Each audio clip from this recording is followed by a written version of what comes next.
Okay. Can you, yeah, cool. And now we're just waiting for Xinwei, I guess. Can you Okay, I hear think me? we're here, and now we're just waiting for Xinwei.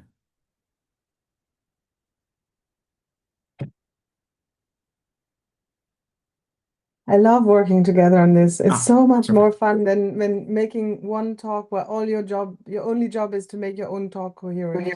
And like this, to kind of make it not just coherent, but like alive to each other, I think is like it's my favorite. Yeah. I don't think I want to go back to normal talks after this.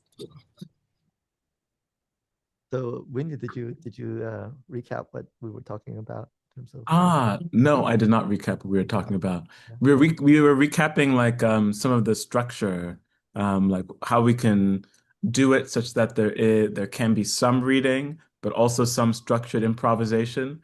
Because one thing that we were talking about was, when you're talking about the fertility of, the void, like the desire to be somewhat improvisational, I think is desirable.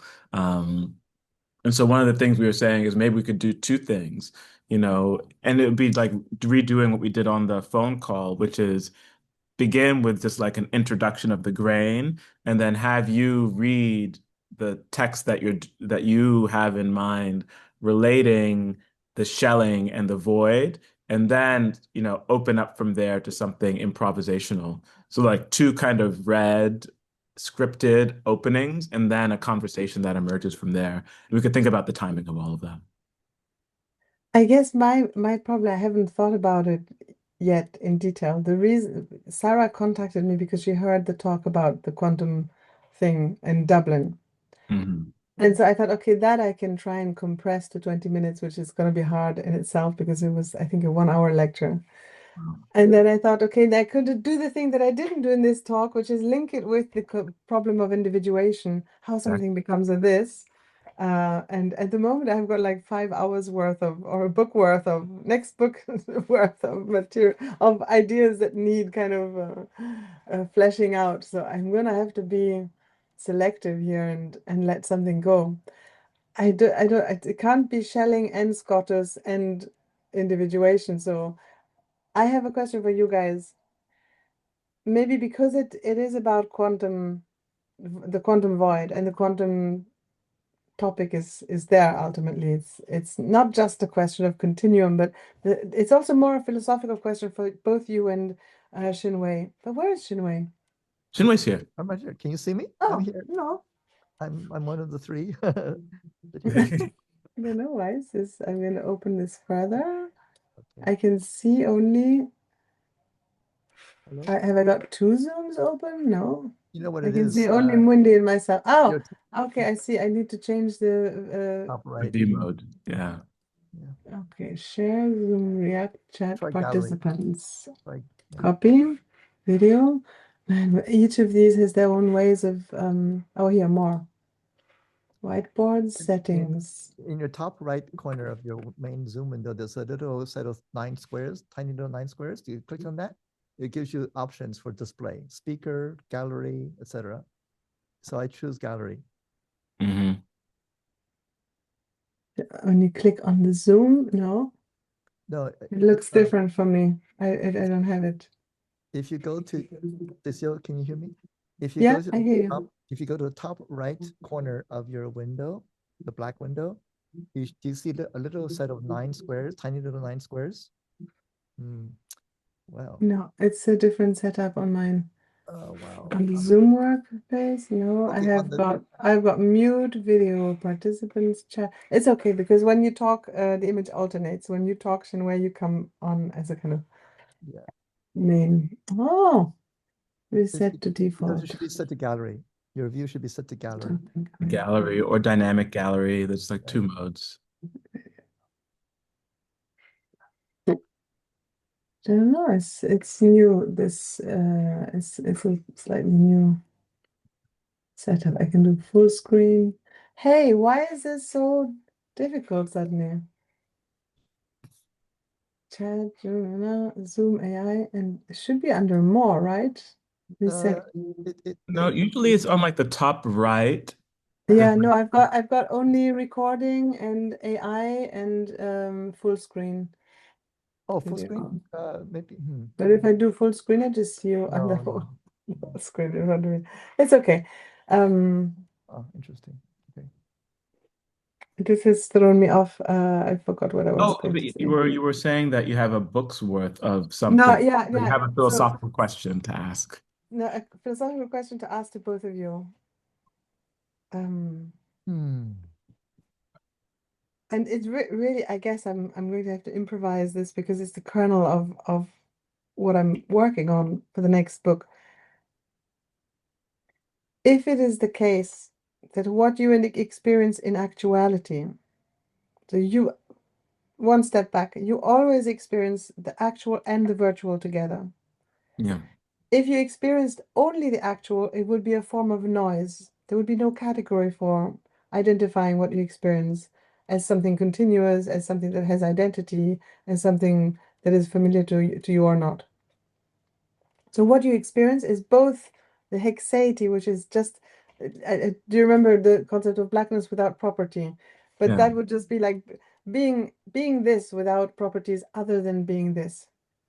And all the other properties that you add to it conceptually are virtual.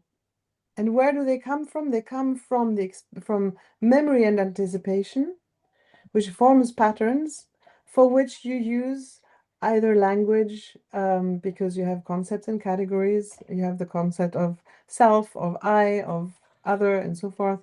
And you can devise different languages to pattern this world of memory and anticipation, essentially pattern finding. So my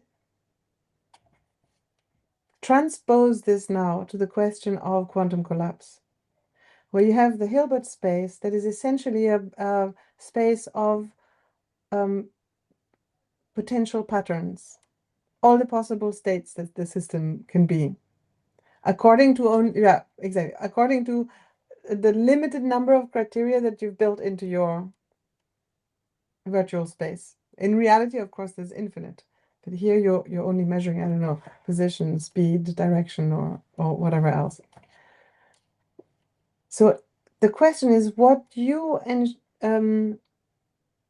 Muindi do, and in a very different way, Alain Badiou, which is to deepen the kind of porosity of everyday language that we have with the concepts that come from mathematics and the dexterity, the kind of things you can do with mathematics that language does other things. I mean, I think mathematics is also a form of language. Maybe I'm wrong, but I don't know what to call the other language. The kind of verbal language does all sorts of things on its own as well that are different from mathematics.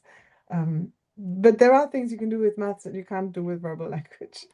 So the question would be for me, if mathematics is a way of navigating the virtual with the highest possible precision, and in so many countless different ways, because there's so many different things you can do with maths.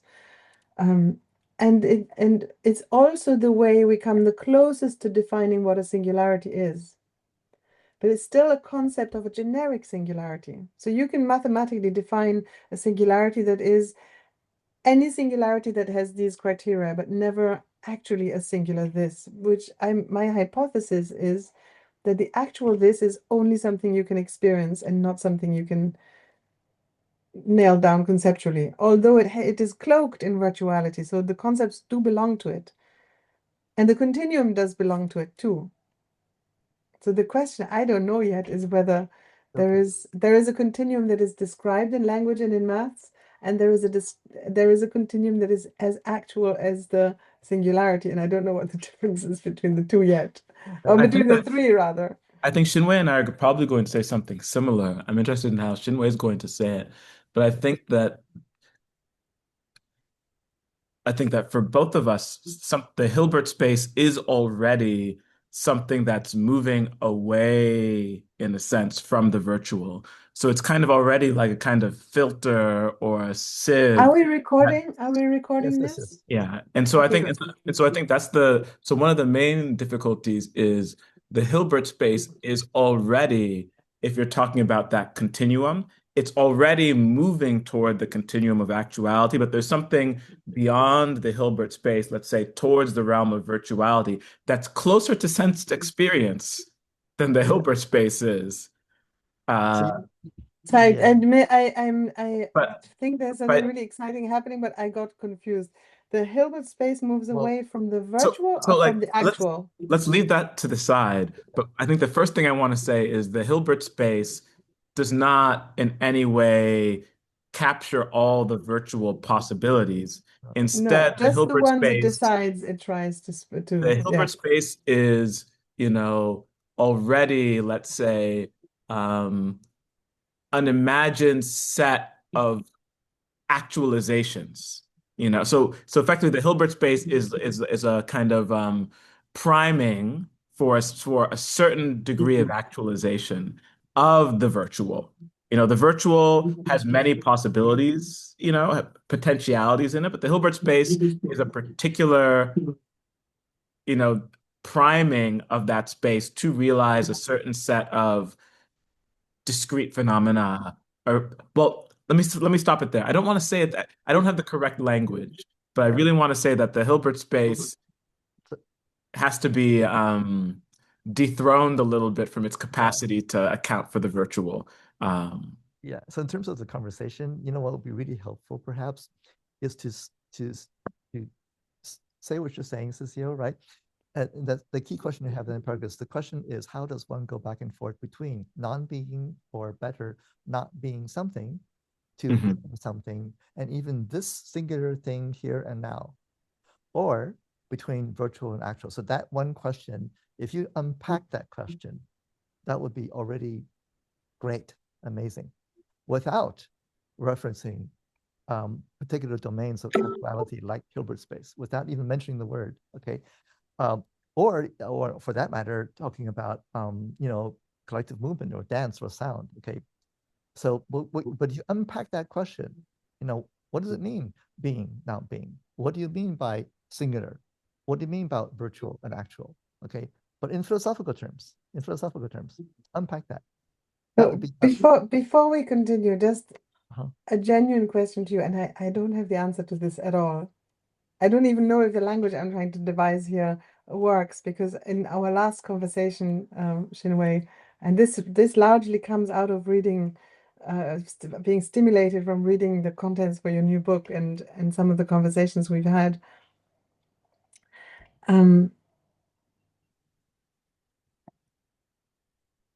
It is easier to see how an actual singularity, say for instance, it is like the crest of a wave or a knot in a field. So something that is individual to perception, but that still belongs to a continuum. A lightning bolt belongs to a continuum, but it does appear as an individual to us, as if it was kind of cut out from the sky. But I would like to propose, though, that anything perceptual is part of the actual. Okay. So I was going to respond to you earlier comment.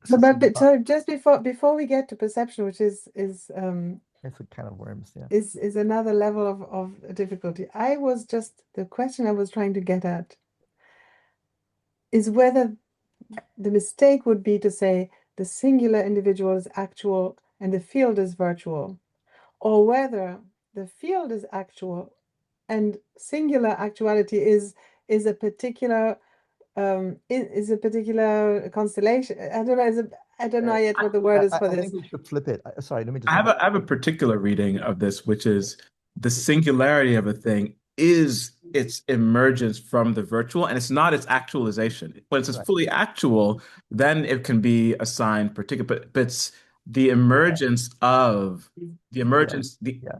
the process of actualization is its singular. This is because we're still thinking, I think, about the actual uh, about a wrong analogy. Field Mhm. and individual and actual and virtual. Okay. What if that's wrong and the field is actual and the individual is actual? You forget about perception for now. Yeah. Although it has to come back into the equation, of course.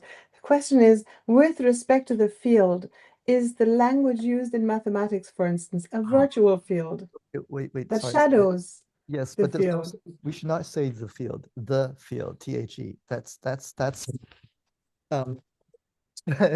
because we had to say what, electromagnetic field, quantum mechanical field of, the Schrodinger wave equation field. I mean, what? So then those are fields. Let's call it continuum then. The continuum. Well, hang on. But okay. But if we say the mathematical theory of the field of like the spin field of a particle, okay, those are to me mathematical labels on the actual, okay, indices of the actual. However, when Dirac or whoever, Bohr, when they started using the mathematics of David Hilbert, in order to concretize their intuitions about these phenomena that were really strange, cannot be explained by classical physics. To me, that's the move of the virtual that was made in that part of history in those 1920s, 1910s, during those few decades. Okay, that's the move of virtuality for me. Okay, of course I'm being Deleuzian here. Okay, that's why I reserve the virtual for that kind of move that's made historically, phenomenally for these particular scientists and mathematically. So they began to concretize those intuitions into the mathematics of real analysis and functional analysis and operators and blah, blah, blah, all that kind of stuff. And then Hilbert was just one part of this large apparatus. Okay, so that's a virtual, that's for me the virtual move. Okay, now we can ask the question of field. Okay, if we want to do that. So then the question would be lifted one level. The question is in the domain of epistemic shifts or anticipations or retrospections at the collective level of the history of ideas, so to speak. But that's old-fashioned language, right? Involving materialities of apparatuses and political, emigres of Jews from Germany to all that kind of stuff. Inside that magma, okay, in that magma, okay, because what's the field-like aspect of that magma? Okay, so that's a very different kind of field. Then we say the field of an electron, completely different kind of field. There we're using field as a philosophical notion, not the field as a mathematical notion anymore. So these are two very different notions. Okay. Now going to think about the point on the wave. That's a really beautiful figure. I use that thing.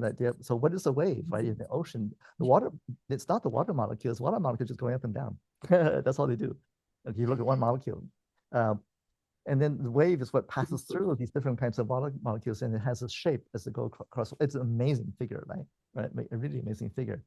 So that's a whole different question, which I think, well, we can't do. I mean, we can, but not.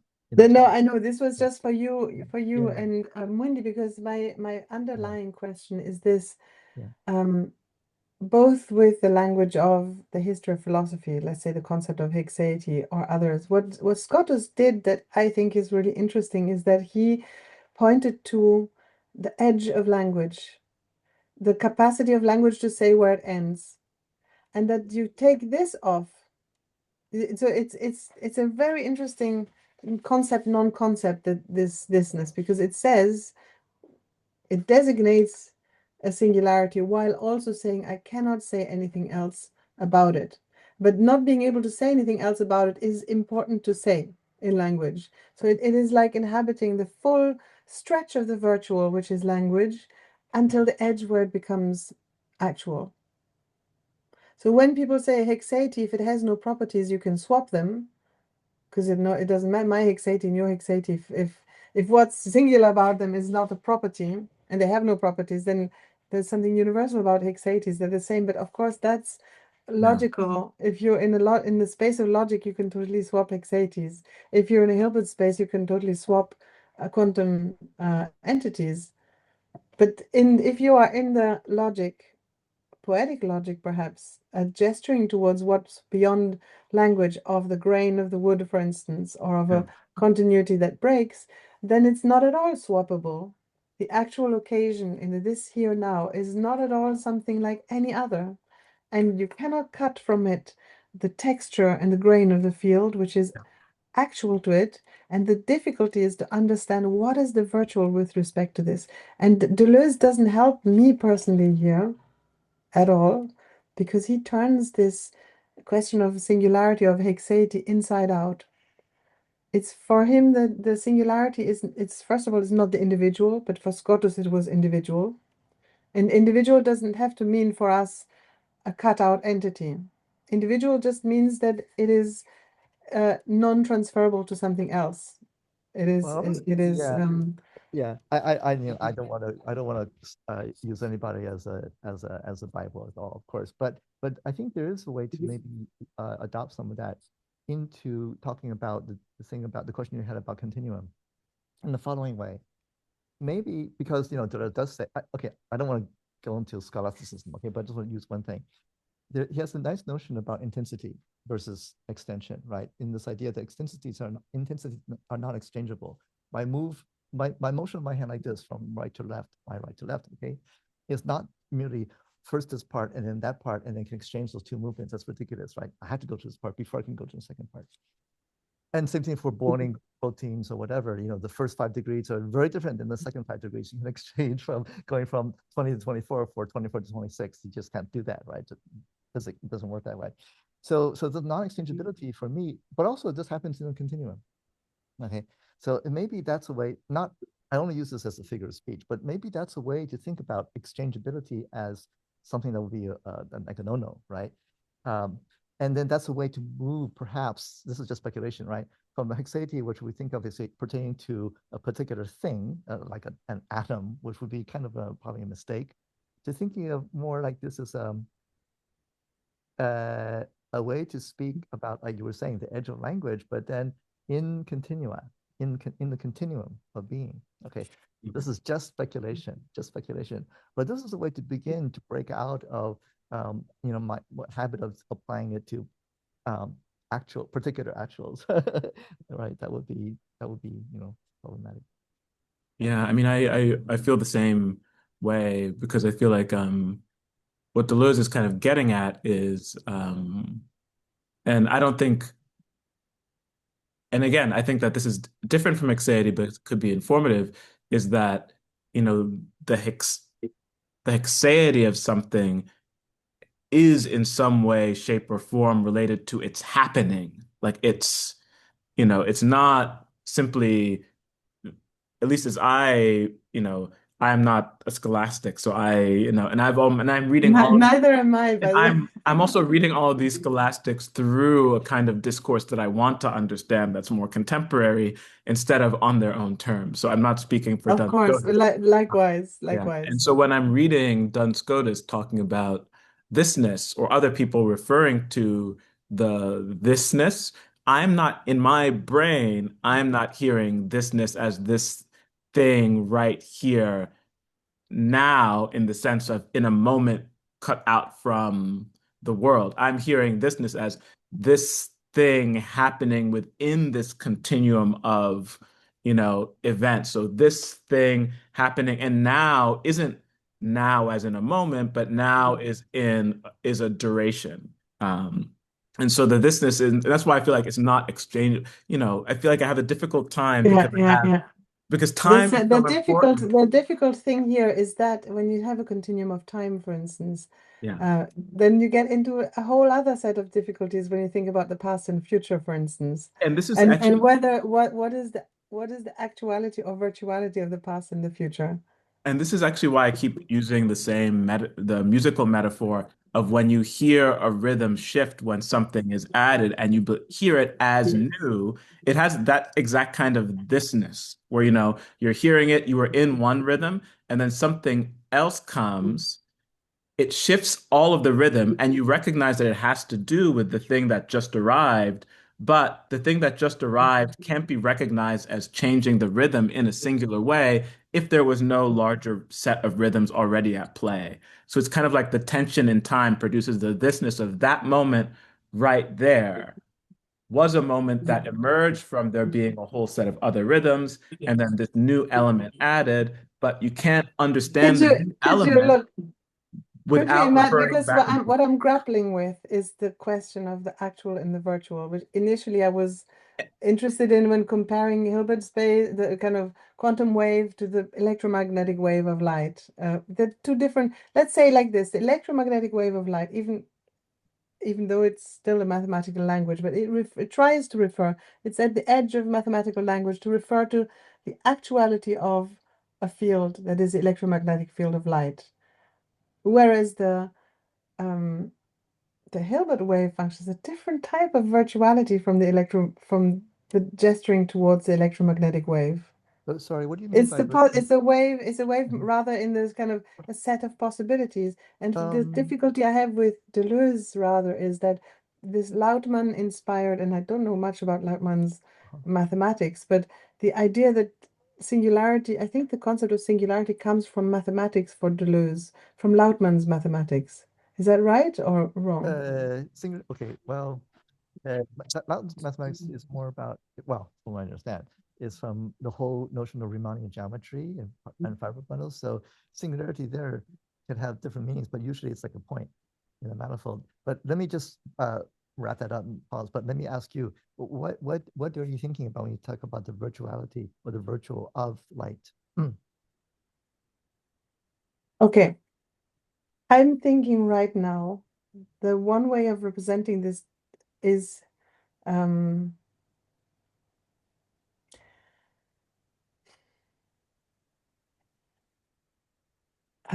this is not so easy to say, because you have two forms of continua that are real, and the actual and the virtual are not the same. So if you have a game of chess, if you have a chessboard, for instance, you have its past and you have its future. But you also have, in terms of its, I don't know, that's wrong. I can't say it right. I think that it's still muddled what we mean by a continuum, the actual and the virtual. So if the virtual, for me, the past is virtual and the future is virtual. The past is what is a kind of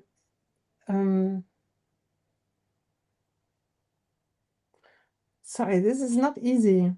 I need to think about how to best render it clear. Let's say, for instance, in an analogy to the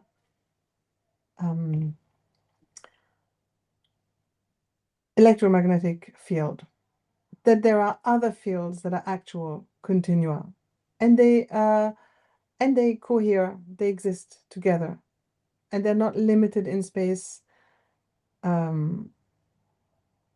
I was going to say and time. Let's leave the question of space. Let's say you have different dimensions to continua that can or rather we use concepts to cut out from reality certain aspects of the continuum in which we live. Okay, and in this continuum and its multi-dimensional hyper complexity, there are events, let's say with Whitehead, actual occasions, which it makes sense to think about them in terms of thisness, as events that create a kind of perspectival indexicality that doesn't need to be human perception. But I don't know, two atoms interacting, becoming a molecule, for instance. There is a salience of the event that creates a thisness. Okay, but let's say the continuum is actual and the event is actual. Then on another level, you have another continuum, which is that of the virtual, from the past and the future. So let's say, for instance, the chessboard is only a chessboard because we know that you can play according to rules, and the rules themselves are not actual, they're virtual. Because you made them up, and the rules for the Hilbert space are virtual also because we made them up and we chose only certain aspects of reality that we are trying to get a handle on. And in this virtuality also extends infinitely, but the relevance or the kind of, there's like an aura of salience of what is virtual that is closest to the actual. So I don't know if that makes sense, but for instance, my memory constituting the sense of self that is virtual, but it is constantly on the point of actualization. The ideas I have about myself somehow actualize in my everyday life, and and my anticipation of what's going to happen next, which is also virtual, also actualizes constantly in the choices in how I behave in the actual occasion. Maybe we can use this chess idea, okay, that there's the chess and the rules of chess. And okay, let's just say that the rules of chess are those that are part of the virtual aspect of chess. And the specific actual pieces and the moves that are actually made in a particular game, those are an actual chess game. And then, okay, so I think that's useful. I think they're useful. And then, again, we don't have to use apparatuses from everyone, but in Whitehead, there's a reason he calls them actual occasions, right? Is that he talks about different occasions having this kind of prehension with respect to one another, right? And he explicitly draws this idea of the future and interior, future and past, let's say, clones of salience, let's say. And I had to go back into Whitehead to see where he uses the word virtual, but it could be that it's very helpful because that actually might line up well with what you're talking about. And not that it matters too much, but more like it may bring a bunch of other notions that help flesh this out. Let's put that aside. Okay, put that aside. I think what's interesting here with the examples that you choose is this idea of the virtual that's pertinent to a particular configuration like chess, because the rules of chess, which are the virtual of the game of chess, are completely, not relevant to, rules of, let's say, my personal identity over time, my lifetime. That's a whole different set of virtualities. So that's fine, and maybe continuum is kind of too big a word for the space of the virtual. I mean, I think, we could just say the virtual without thinking about the space of the virtual. It might be hard to make that work, given the indefiniteness of what that could be. But more thinking about the operators that move back and forth between the virtual and the actual. So a continuum just doesn't, maybe is going to be make it harder than make it more. I guess what's interesting about the idea of the continuum is if you look at this Shannon number for the possible games of chess, all the possible moves on a game of chess. And I think something like this is happening in Hilbert space for the predictions of how a photon, for instance, is going to evolve in the path that it can take. In the sense that you have a number of possible outcomes that is huge, but obviously the measurement kind of collapses it down the same way that if I make an actual move, if I'm a grandmaster at chess and I make the winning move, I collapse the game as well. I think I make a move that collapses all the other possible avenues, all the other possible percolations that this game of chess could have taken that can no longer happen because of a move I made. I think that maybe, yeah. I think I really like this note. I really like this in some ways. So maybe we could think of it this way, where, there is an actual game of chess, like an actual game, two players sitting there playing one by one, and that's it. And the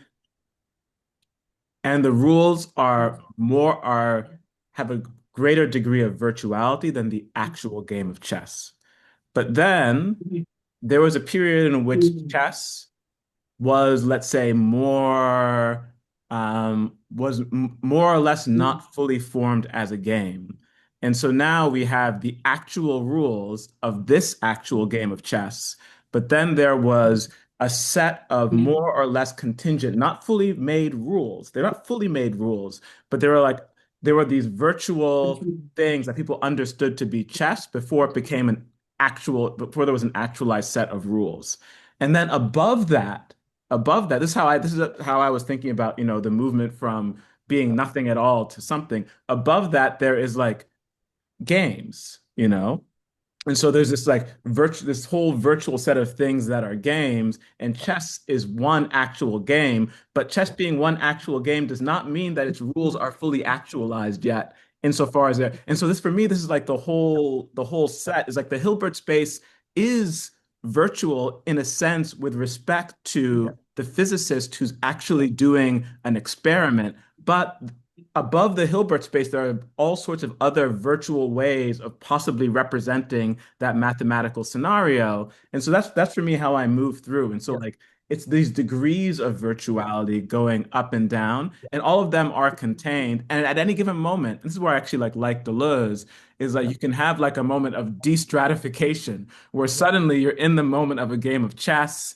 and like you're just feeling improvisational and everyone's feeling good. It's like, let's change that rule. Yeah. And then you've It's suddenly gotten all the way from great. something actual Yeah. to virtual Yeah. because Okay. the moment It's is Now free exactly. let's enough let's and turn the playful enough. screw.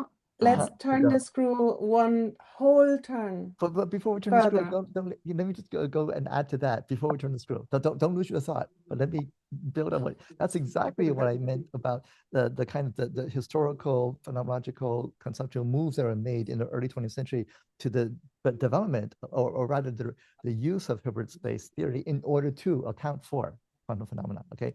But then this is also that's why I think there is something useful from Deleuze thinking about the virtual of as the response to a problem. What he means by problem, okay, which is an assemblage, which is a material, symbolic, vital assemblage, okay. And the problem is what? Is what Wendy was saying, and rephrase what Wendy was saying.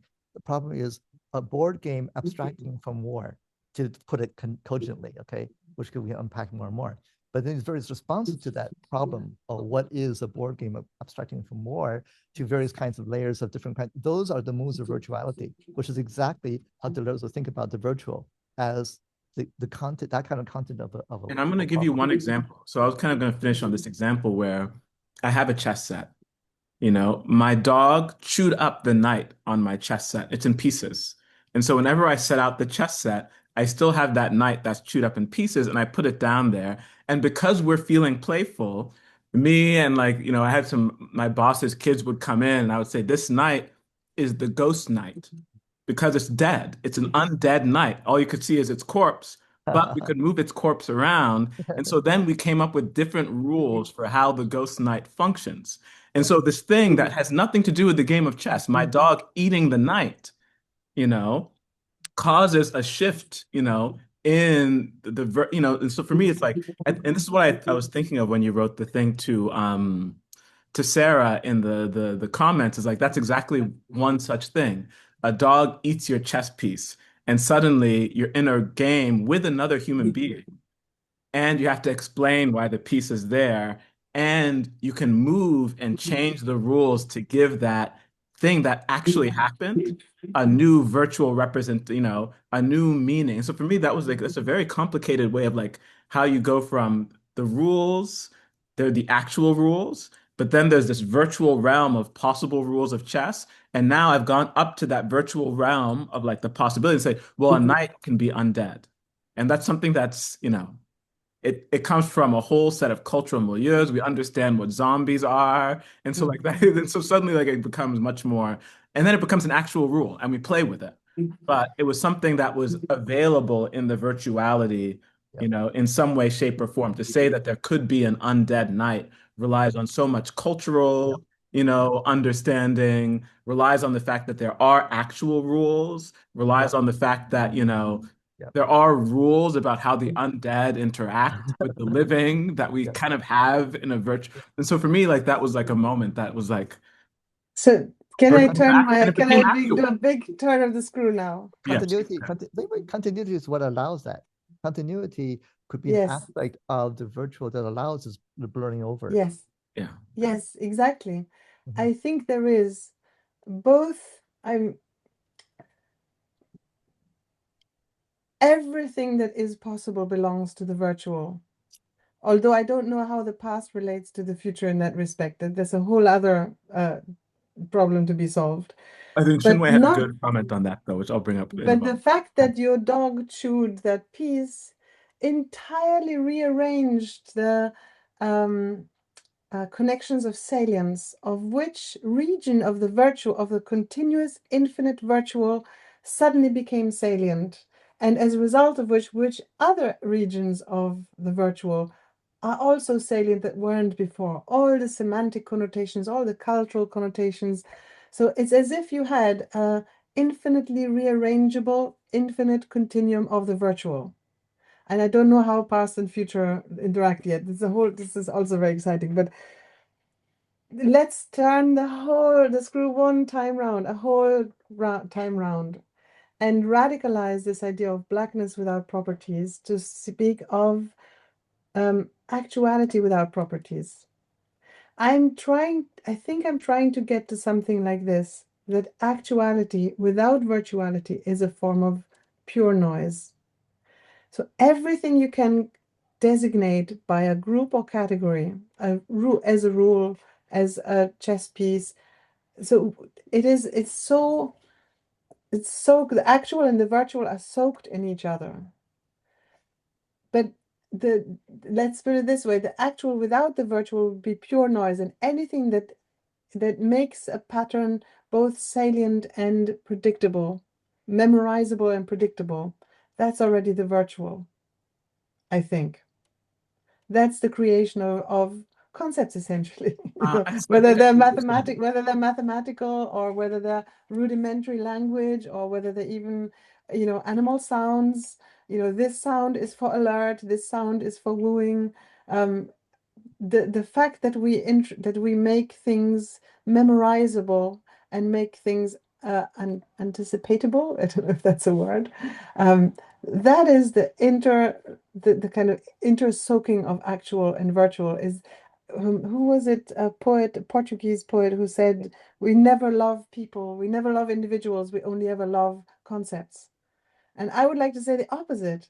We love beings without properties and also the concepts that we form around them. We love both. But when we lose a person, for instance, when someone dies, the reason we're dumbstruck is that the concepts don't say the most important thing about what we lost. Or when you lose an ecosystem or something, there is no, the properties are sterile without being without properties. They're like, do you know what I'm trying to say? I'm trying to get to something that's actually very hard to formulate. Yeah, and I guess that this is actually I think I see exactly what you're saying, because with the dog example, the dog eats it, and I guess this is the thing, is like I could have just taken it for noise, you know, but I was attuned enough to the saliences of that when the question arose, I didn't take it for simply noise. I took it as a reason or something significant enough to alter the rules. For other people, it's like, oh, that's noise. You throw away the piece, and I guess what I was trying to, what the thing that I want to say is that I want to say that what, at least when I was talking about blackness without properties or without qualities, what I was saying is, you know, a lot of that is a refusal to give something a certain salience because we have a kind of noise floor. And so I want to say that I agree with you that there is this like thing that's experienced as pure noise. I could have experienced the dog eating that as pure noise, and as being something that was just something that actually happened, that had no significance. The dog ate it, it actually happened, but it was of no significance. There was nothing virtual in it.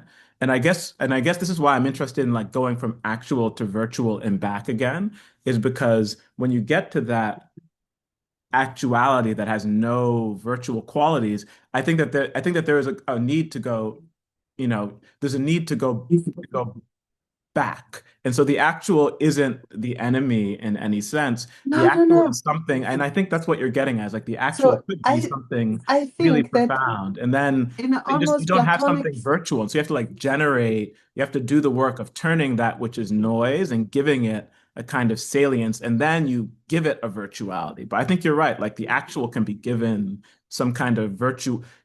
Like that's or actually a project. It's not just or a matter rather of, you yeah. or Yeah, it's rather not you just a matter do of it. actualizing potentials, it's a matter of virtualizing things that are actual. And like that move is, I think, So interesting. sorry, because I've been like away for a month with hardly any philosophy work at all. And I just remember the conversation we had with Xinwei, because we tried to um, both understand and overcome a two-world metaphysics Yeah. where actuality and virtuality are kind of disjointed. And we Yeah. cannot hardly, I don't think any philosopher I know has accounted for how they how the virtual Yeah. becomes actual and the other way around, and also the idea that there's a hierarchy in value between what is actual having a greater value than what is virtual, or Or vice being versa. more, I feel like or there's vice, those readers who absolutely, like of say, no, course, what's virtual is 100%. better. Yeah. 100%, with whether you're a Platonist or a materialist or and I think what we came to in our last conversation, long conversation with Xinwei, was the idea of determinacy, rather than thinking about the virtual and the actual as two realms, the way Whitehead still does, and Deleuze, I think, still does, is to think about it as a spectrum of determinacy. So from the least determinate to the most determinate. So if I before I start a game of chess, it is determined only by the rules of the game and by whatever else, that you have to have two players, you have to have all the pieces, all these things, all these conditions need to be met. But in terms of the moves we can make, we don't know which will be the first move. But the first move that will be made will determine first of all, determine all the other first moves that are included as excluded, and will make suddenly more salient all the second moves in terms of strategy.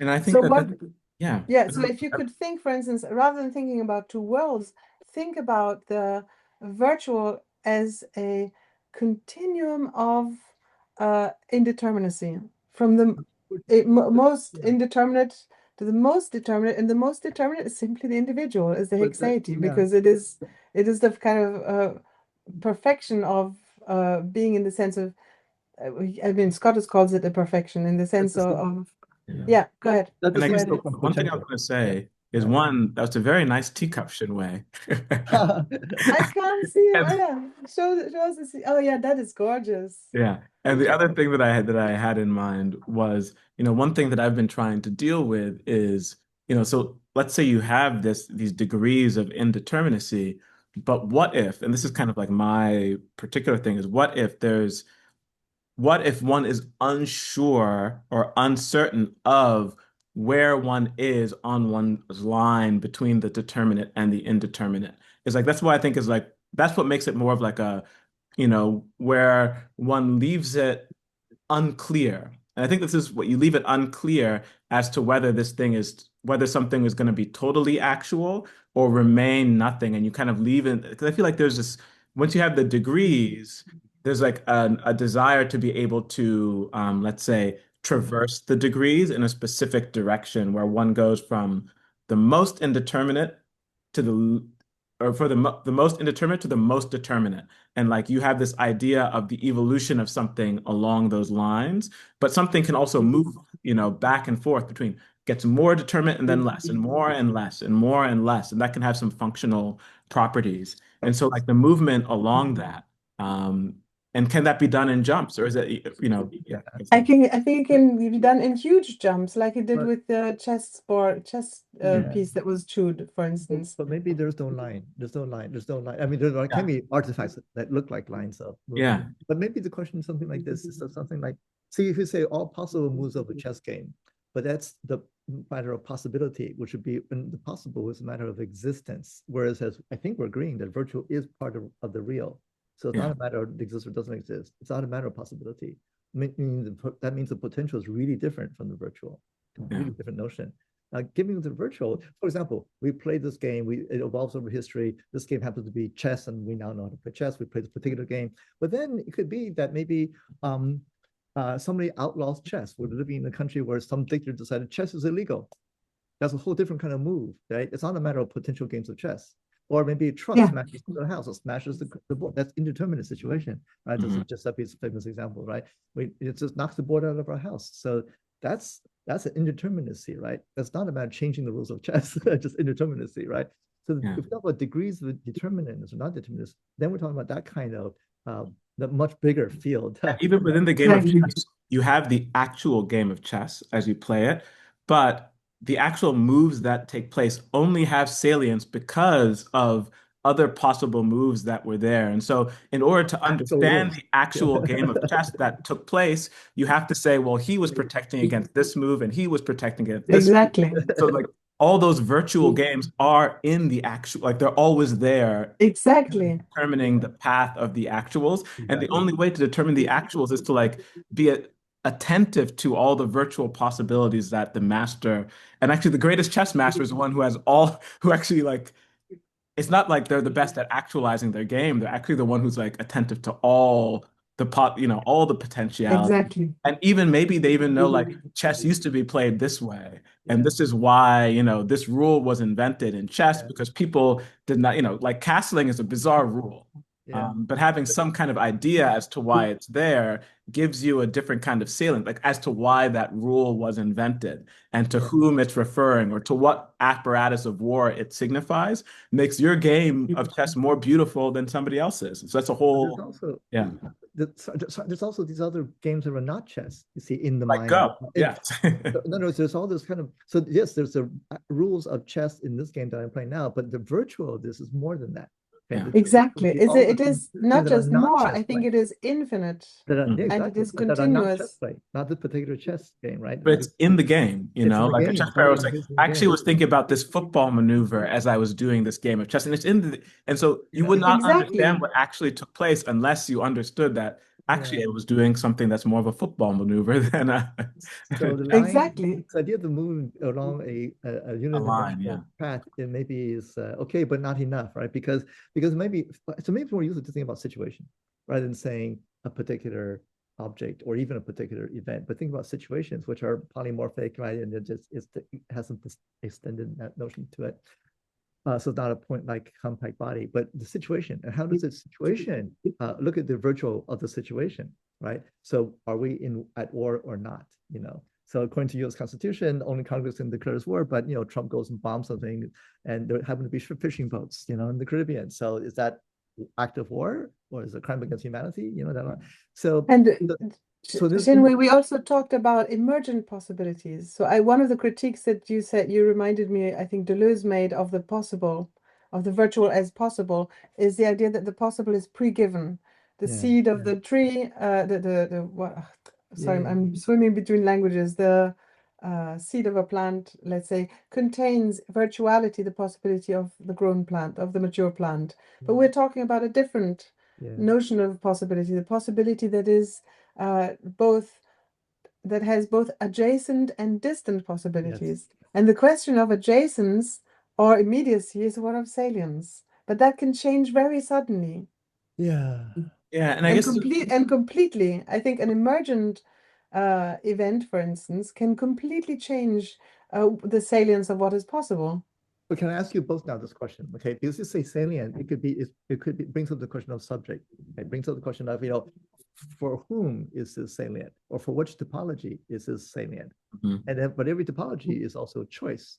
So every time we talk about the move or choice, things like that, of course, the question would be, what's making that move? Yeah, and it's what No.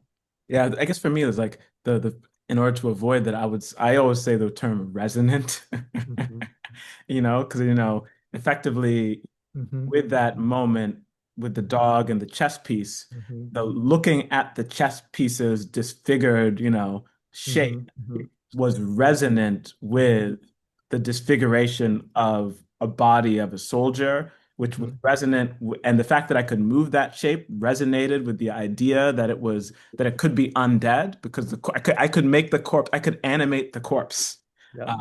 And so like that's the whole set of resonances that were possible. And this is actually what I was trying to get at, I think, with the along and across the grain is like what's lovely about those images of a tree where you just cut it across the grain, you could see all those elements is like it gives you an idea of all the resonances that were available at that time on the tree's growth. And then if you cut higher up, it won't look the same because there's a different sense of resonances available in the ambient environment. So every slice across the grain produces a kind of different picture of what the resonances were for that tree over time. Because can we call this by Alicia's notion of enabling constraints? Yeah.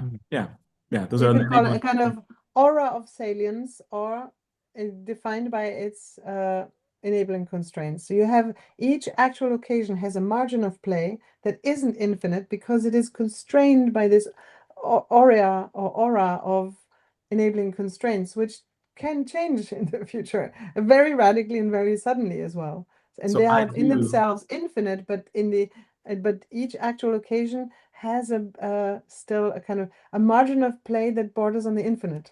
yeah, I do have to run, I think. Oh, sorry. Oh no, too bad. It's I good. have one last question to leave with you, Muindi, before you go. I know you need to run.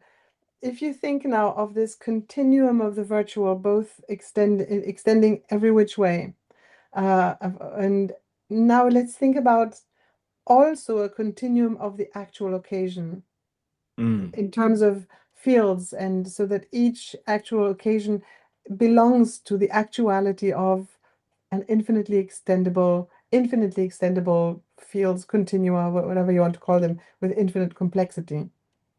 And that I don't know how to linguistically, I don't know, prize that apart so that we don't end up with the wrong dichotomy of the actual occasion as a singular point versus the virtual field, that you actually have two fields, the virtual and the actual. Well, you have to run, but if you want to carry on a little bit more, Cecile, I can carry on a little bit more, but I wanted to say something about continuum, actually. So you Please. have to run. Stick to the continuum. Or Okay. you know what? I will leave because Okay. I won't be able to leave, I think, if I continue. Okay, all right. So That was great talk. Let's make a time to do this again. Okay. yes, I'll send a message in WhatsApp to schedule. Okay, Muindi. See you soon. Okay. See you, Muindi. So to carry on what you were asking, I think all along this way, I'm thinking about maybe the notion of continuum. I think it's very powerful, but I'm wondering if maybe we can think about like your question and all these other moments where we use the word continuum and think about, well, what is it doing for us? Like, what aspects are we thinking about, when we say the continuum? So, for example, this idea of blurring earlier on, we had different kind of worlds of context that can blur. You want Go versus chess, and then up there in the virtual, that's kind of a blurring over, let's say, to all these other board games. And then this kind of question here. So maybe we think about that which, for example, that which allows the blurring of epistemic fields, or that which allows a variation from the given that always produces novelty, or. So maybe we can collect through this discussion. We can look at it. Okay, where do we use the word continuum? Because I think that we will end up with a bag of features that will be quite different than what people have historically attached to the notion continuum, actually. And it's okay. That's okay. Continuum is like a hinge for us to get somewhere. And for example, I use continuum and use plenum, for example, use density. But there's also a reason why. I mean, one of the reasons has always been from the beginning with media, for example, is to allow nuance and allow that even arbitrarily fine variations can produce a significant shift of felt meaning, like a vibrato on a string. That's my basic example, doing vibrato and playing the violin. And then maybe in terms of events, like arbitrarily fine events or negligible events that may negligible according to some statistical measure can have arbitrarily large consequences. So what enables that is people usually think of that as density, continuum. So there's no quantum below which variations don't matter anymore. For me, that's another hallmark of the continuum. That's very, very important. Wait, let me just.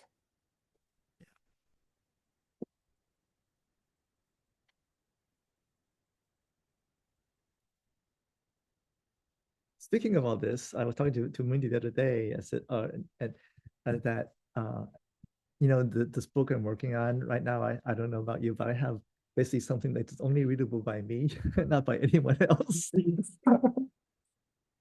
It sounds great. I would definitely try. Wow, so what I'm thinking is, if you're interested, I think you and Muindi, Nicholas, another friend of mine, Adam, maybe Adam Nochuk if he has time. I just think about a handful of people. Oh, and Lisa Solomonova, a handful of people who are dear to me intellectually, personally, And I was wondering if like to form a little, like a writing group of sorts, I would love that. Yeah. I would love that. I would, and maybe as a blueprint for when I can start to fly. I mean, I've just dropped Olivier off in Paris, so my virtuality, my psychological landscape of what I think is possible in a given day for me is radically changing. Are you in Paris now? No, we just came back 2 days ago, so very yeah, a huge moment for me.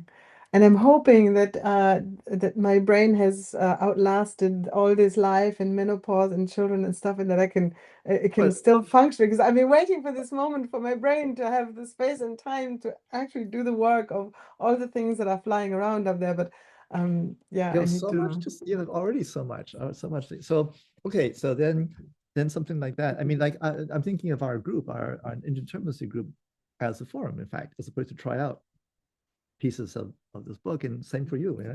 So maybe not every chapter, but I would very much like our group, to also offer Yes, feedback. I think that would be perfect. That would be the perfect Okay. continuation of the meaning of this group. All right. Good, great.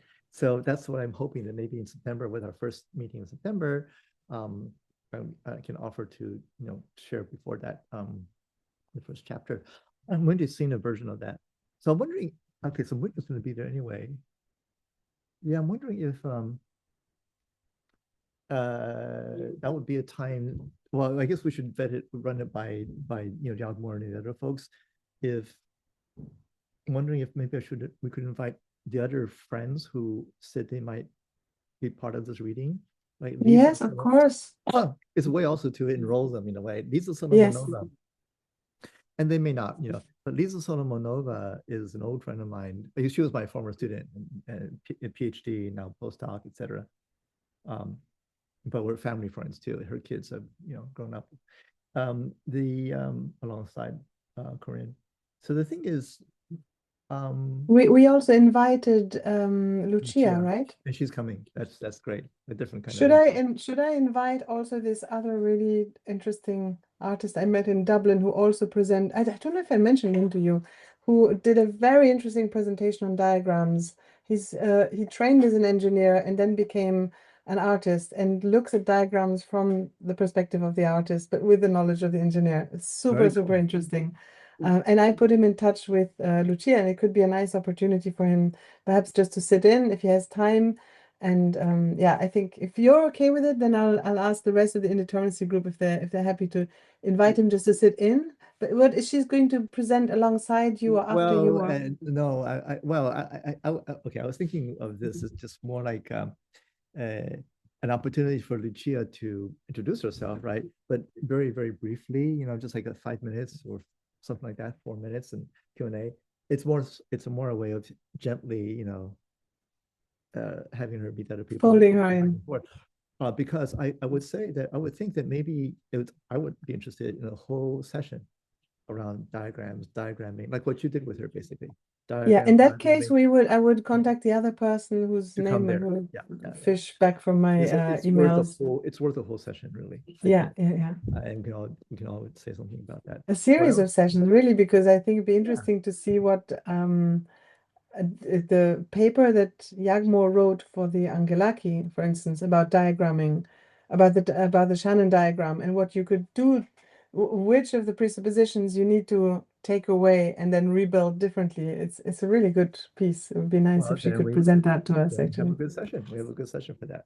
As part, yeah, if we do like a kind of a cluster of diagramming sessions, I think that would be really cool. Have I shared with you the first chapter or not? The first chapter in the introduction. Okay. So that's what I propose to share with everyone, actually. Yes, I think that would be wonderful. I've slightly improved it. So, but I have 6 more chapters, but we'll have to see. But maybe I can share some of them with you anyway, and you can be the judge. So I guess when I read it, it provoked in me the question of how do mathematics speak to being in a way that enhances verbal language, if you like. Well, what is the job of mathematics with respect to this problem that I ask myself, which is this coming closer to the edge of language, to the edge of the virtuality of concepts, where Mhm. where you circumscribe as closely as possible with concepts true of many, the thing that is true only of itself. Well, yeah. I mean, I'm very interested in that question. Okay, it seems like also, in a sense, it's also history dependent, meaning what when we're talking when mathematics, what epoch of mathematics are we talking about?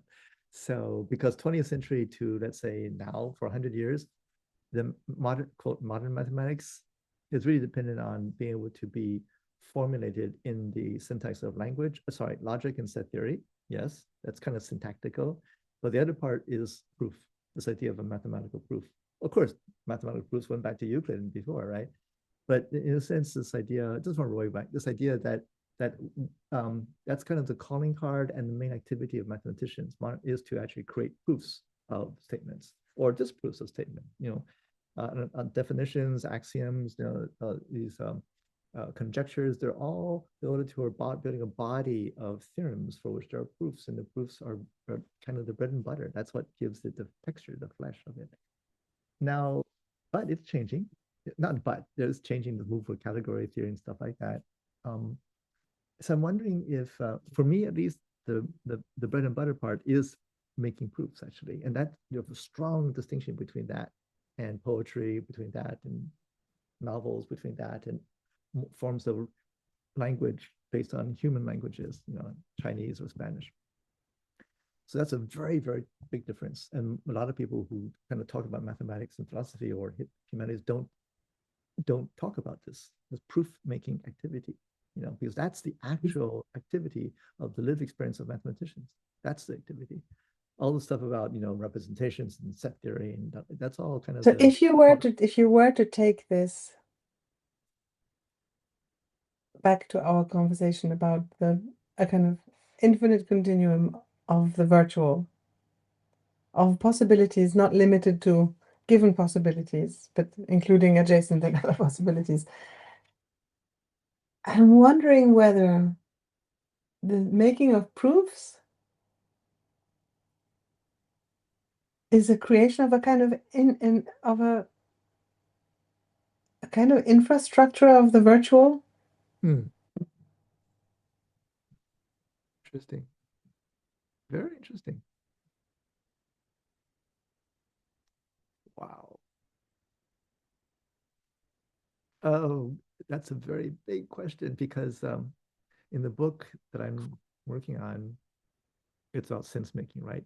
So it's actually a more primordial task, which is thinking about, the quote, logical sense, right? How sense emerges, inheres in how statements work. That's where Deleuze was, right? But I'm going beyond, so-called beyond that, just presumptions, but I'm going more like differently, which is thinking about embedding the space of statements that what Deleuze calls statements, okay, or propositions, series of statements, into a field which is itself dense and, okay, let's say continuous, and thinking about semiosis, um, um, the making emergence of signs and meanings coordinated with the signs. Okay, how that happens with mathematical language, mathematical writing, like notations and operations and proofs, etc., all that stuff. And that's where I'm thinking about mathematics development, mathematics as an ontogenetic process for my book. Okay, so in other words, I'm not thinking about mathematics as a formalism to describe ontogenesis somewhere else. That would be scientific, right? But more for me, just one of 3, 4, 5 examples, rich examples of ontogenesis, but very different from biology, right? Very different from language. Did you say ontogenesis or autogenesis? Autogenesis? Ontogenesis. Because the book is about sense making in the presence of indeterminate ontogenesis, right? I'm looking at 4 or 5 different domains of development. One of which is the development of mathematics itself. As a we can approach it from the point of view of semiogenesis, which is what I did my dissertation work a long time But ago. I think we have to get someone to give us a really nice presentation on Jean Cavaillès, because this We little were book, talking about this. the history of what is it called? The history of la logique des sciences, the logic of science. So what I remember from back in the day was, and we could invite actually Knox Peden, who is a very eloquent. I'm sure he would come if we called him. He's written a PhD and a book about the whole period. Is the idea that the teacher of Cavaillès was someone called Jean Hippolyte. No, Hippolyte was a different guy. What was his name? Leon Brunswick wrote in the late 19th century or very early 20th century a magistral history of mathematics. Huh? And to understand why mathematics has these waves of going on and on into new fields, new mathematical languages, he had a concept very close to the élan vital, the idea really? that there is something like a spirit of a life to that mathematics has its own kind of life and evolution. And Cavaillès broke off with this because he said it's too Bergsonian, if you like. There was a whole other rift with Bergson, too abstract, the idea of a life that infuses mathematical structures. He said it's something about mathematics itself, about its own, I want to say with Alicia, enabling constraints, Yes, yes. Yep. that they are autogenerative. Yes, yes. Or autopoietic in a Yes, way. yes, I mean, yes, that's yes. my language, not his. But Yes, the yes. idea that that you cannot predict the future of mathematics, but once something has occurred, it is retrospectively necessary. So it's Yes. not necessary before it Yes, happens, but yes. after the fact. This It's is why matter earlier equivalent. I said that the relationship between the past and the future is very difficult. And again, I think Scotus holds a lot of the cards. But Scotus is a different thing. Let's forget about them now. But I think he was so unique in his thinking about mathematics that it would be really nice. I mean, unless I don't know other historians of mathematics, but also he's been translated only recently into English. Okay. I don't know if there is an equivalent to this. And the logic and the theory of science. Okay. Yeah. Okay. Wonderful. And yeah, if would and if we, I mean, if all this planning, it looks like it would take us, if we meet once a month, Yes. it might take forever. But I could ask to set up a meeting with Knox Peter and just ask him to give us a Well, talk, it and could be, whoever wants to join. well, And it could be a separate, a session. separate, it could be a separate thing, right? Yeah, it could be because not everybody might be equally interested. But Or we I could am. simply, But I we am. could read the translation which now exists. Could not be able really to. Might be hard. Yeah. I mean, for me, it'd be easier to hear from somebody and to give me an intro, to give me an introduction to it. That would be really great. If somebody's willing to do that, that would be extremely interesting. Another person that I was told to read by my friend Nicholas is Klossowski on Yes. science. I don't know, but Nicholas. Kind of a libidinal economy of money and language. Very interesting. Okay, he said I'd And probably it could be. Do you know I don't who know. wrote about Klossowski? Very, very well. Peter Patrick French. He also wrote a piece for our Angelaki. Very beautiful piece about. Oh, by the way, that would be a very interesting article for you if you haven't had a chance to read it yet, in terms of semiosis and noise. The French. Patrick French, yeah, Patrick French. French's piece on can't remember what the title of that was. Okay, I'm writing this down. No. He's a very, very good scholar, and I think he's written or writing a book about Klossowski. One of the seminar presentations he gave in my Aesthetics of Noise was one of the last presentations was about Klossowski. Okay. So the idea of excess as well, and Okay. I don't know anything about this. no, it's super interesting. It's true that it's really relevant for what you do. I don't know if it takes you in the right direction, but Yeah. I do need somebody to help me and say something to me and to give me some more orientation. That would be interesting if they're willing to do that. That would be really great. Let's see if I find if perhaps I have a PDF of. But every time I ask a question, it turns out to be more work to Yeah, like yeah, Andrea said, when I met Andrea, he said to me because I had all these ideas of what he could do in research, and he said, yeah, one what an idea takes 1 minute and then it takes 10 years to work it out. to work out. That's really true. But before we leave, I have a student coming, unfortunately. How was SMR in the thing in Greece? How did that go?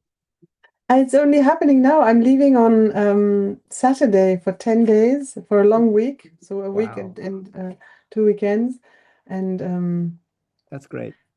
yeah, That's I very need great. to. I'm vicariously interested in that. I mean, I wish I could be there. I hope I have time still to prepare something new, but I don't want to get too confused about it. So perhaps the most polished thing I have is the chapter I wrote with the Simondon reader, and I don't know yet. I think I'm introducing people to I'm that. in denial about the fact that I need to really Okay. Well, prepare a maybe 1 hour presentation with that, I'll let you pass on to other parts. But no. Okay. Well, you can stay here, Ali. I just wanted to say goodbye for now. Cecile, my friend and colleague, who is in London now. Is that correct? You're in London. Yes, you're with Yeah, someone. Cecile. Okay. Oh no, Ali is in Bergamo, Italy. So at least in similar close time zones. So Okay, Ali, I leave you to it, but it's so lovely to talk, Xinwei. It is. Thank you. Okay, take care. Bye-bye. Thank you. Bye-bye. Bye-bye.